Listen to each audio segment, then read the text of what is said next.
Hey, hello there, everybody. This is good old Teddy D, and welcome to my channel again for Teddy D's cult classic Blu-ray reviews. Yeah, there I go. Okay, and today I'm doing another review of an underwater thriller here, in the same vein as Deep Star 6, called Leviathan, 1989. And like I said, that was a rival between the underwater thrillers that year, because you had James Cameron's The Abyss, which came out August 1989, and you had Deep Star 6, and then you had this too, Leviathan. Of course, Cameron's The Abyss won the battle. It's a big box office success, and but we can't forget this little gem over here. I like this. It's a very underrated thriller here. And I like that little tagline there, how long could you hold your breath? Good old school there. Yeah, good, nice poster artwork here, and this is also from Kino Lorber Studio Classics. They do a good job. Nice slipcover, gorgeous, like that. And you have the cast there. Go Peter Weller, Richard Crenna, Ernie Hudson, Amanda Pays, Daniel Stern, Hector Elizondo. I'll get to the cast later on. There's special features, of course, also. And this story also was about a deep sea mining crew. They end up discovering a sucking freighter down there. And of course, that also harbors a deadly secret. You could tell what that leads to. And of course, there's another creature feature on the water, Deep Star 6. And it has kind of a blending of the 1979 science fiction film Alien, Ridley Scott's classic science fiction film there, and John Carpenter's The Thing, 1980, which was 1982. Kind of married both storylines, which isn't in a bad way at all, because this works out pretty well with this, and you kind of like it. And let's see, slip cover. I'll take this off here.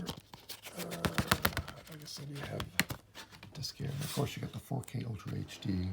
There's also a Blu-ray disc in here, which has a special feature. Still debating about the 4K Ultra. I don't know. I'm happy with the Blu-ray HDs. When you have a good 4K TV, I guess, comes out with a regular Blu-ray there. And it has special features on it. This just has the oral commentary, and I'll talk to you about that later on, too. But this was a lot of good talent behind this. It was directed by George P. Cosmatos. Very good, stylish Greek-Italian director. Quite a character, too. He was known for two Sylvester Stallone action films.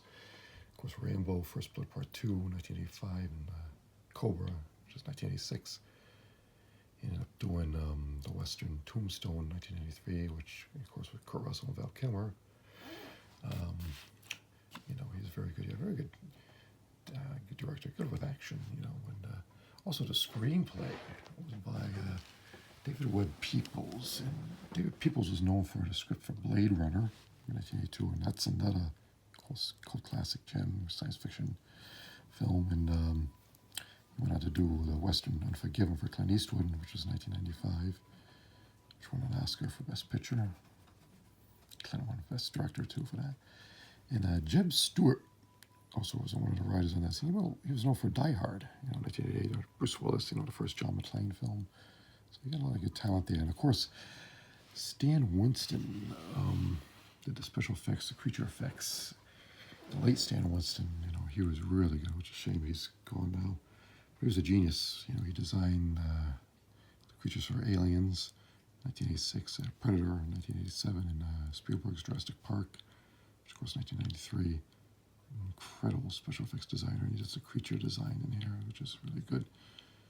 And the composer is the legendary Jerry Goldsmith, which we all know. He did Planet of the Apes, 1968, tons of films. Chinatown, 1974, The Omen, 1976, and of course Alien, 1979. He won an Oscar for The Omen too, I think. But he's incredible, of course, composer, great with the orchestra and that whole classical big boom sound. And very interesting score to this too. I liked what he did with this. But yeah, very, like I said, very good. We'll get to the cast here. Of course, I said Peter Weller. Everyone knows RoboCop in 1987. Way back, he did a film called Shoot the Moon, kind of a drama, domestic drama. It was 1982 with Howard Finney and Diane Keaton. He had a small role in that as Diane Keaton's boyfriend, and a very good actor. I like him a lot. Of course, RoboCop 87. He did a film called Shakedown, a crime thriller, 1988 with Sam Elliott, and which is really well done. He played a lawyer in that, and Sam Elliott was a kind of a down-and-out cop, his best friend, and they uncover corruption in the police force in New York City, which is really good. And he did he did a film with George P. Cosmatos, a horror film called of Unknown Origin. Excuse me. That was 1983, and that was a really good film. He was a guy who was left home in his brownstone, New York brownstone. He's trying to get rid of this giant rat in there. So a pretty wild film, too. Early film from George P. Cosmatos, too. So that's good. And also Richard Crenna, who worked with George P. Cosmatos. I said later on, he did First Blood. 1982 with Stallone. And, of course, the sequel, Rambo First Blood Part 2, which was directed by George P. Cosmatos. And way back, he's been in so many films. He's a legend. Richard Crenna. Wait Until Dark, a thriller with Audrey Hepburn. That was 1967, and Alan Arkin. And he's been around for a long time. A very terrific actor. And the great Hector Elizondo also goes way back. He did a really good thriller called Taking of Pelham 1, 2, 3, which was 1974 with Walter Matthau and Robert Shaw. He was very good in that. And also American Gigolo with Richard Gere in 1980, and also did Pretty Woman with Richard Gere. That was 1990, I think. Yeah. And he's did a few things with Richard Gere, but he's been around too for a long time. And you got Daniel Stern, very good actor, who did a film called Diner in 1982, which was written and directed by Barry Levinson, good director, coming of age story with everyone was in that: Steve Guttenberg, Mickey Rourke, Kevin Bacon. Very good film. And also he did known for the Home Alone movies with Joe Pesci and Macaulay Culkin. And the wonderful, Amanda Pays, too. And I'll give you a shout out. She's beautiful. I love her. She did a movie called The Oxford Blues with Rob Lowe. Very not too hard on the eyes there. And she did the comic book superhero series Flash back in 1990. She was in that. And like I said, I was going to mention Ernie Hudson, too. Very good actor. He was known for Ghostbusters 2, and The Crow, with Brandon Lee's last film. Yeah. So good cast, terrific cast. I like the cast in here. Now we get to the special features here. Let's see. Audio commentary by film historians. Always audio commentary on these things. By the film historian Steve Mitchell, and Nathan Thompson. They've done audio commentary before on a couple of these genre films. And they talk about the history and their love for this genre, the homage of this, the old 1950s creature feature and underwater films. So it's interesting to listen to sometimes, they're fans, so it's kind of really nice to listen to that. And this here, we got a feature called Leviathan Monster Melting Pot. And that's all about the special effects. Again, Stan Winston, his whole crew, talk about him and remembering him, working with him, and designing the creature effects on here.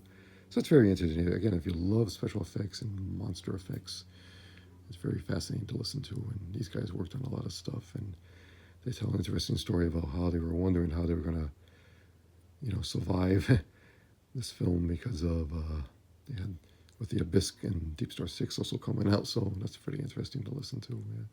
So and also we got Dissecting Cobb, which is an interview with Hector Elizondo. And I said, this guy is so interesting to listen to, very fascinating.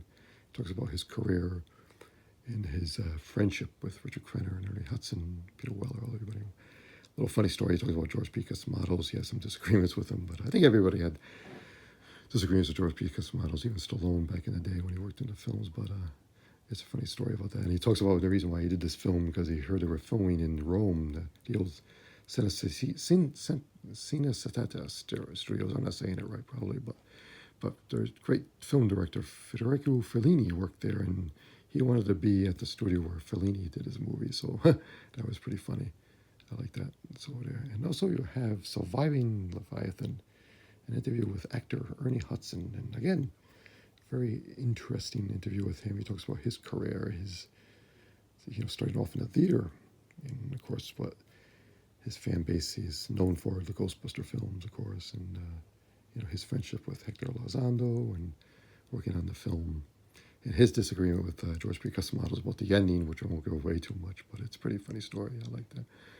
And she got the theatrical trailer, which is good for nostalgia reasons. And they had a few theatrical trailers on here. One for Deep Star 6 and a couple other films with the same theme, so that's fun to watch. But again, like I said, it's a very underrated thriller. I like this. It's a good, fun summertime thriller too, because it takes place on the water. An adventure. And I love those old school special effects, especially the design of the deep sea mining compound. Those old model effects and the creature effects. I just like it. It's well done. I like. It's a good, fun film, and the cast to die for. Really. So definitely worth checking out, and even purchasing again on Amazon, eBay. It's worth it, checking out. And that is it again, folks. I want to thank you once again. And of course, if you dig these presentations, please subscribe. Hit the like icon too, please. And I will be back again with some other wild, crazy flick. Take care. Always. God bless. Love you.